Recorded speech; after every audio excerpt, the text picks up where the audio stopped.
Hanwha Ocean is accelerating its expansion into the Middle East by strengthening close cooperation with local partners.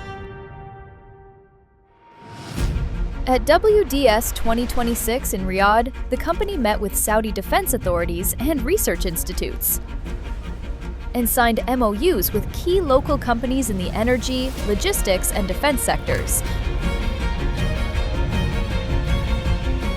reinforcing the foundation for localization.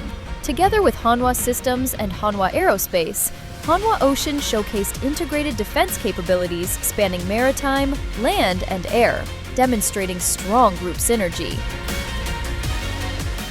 The company also highlighted the 3,000-ton class KSS-3 Batch 2 submarine, currently in service with the Republic of Korea Navy.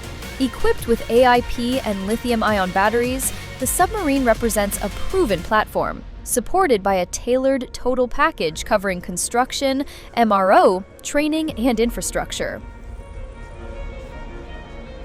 From base development to operations and security systems, the integrated solution enables even first-time operators to build stable submarine capabilities.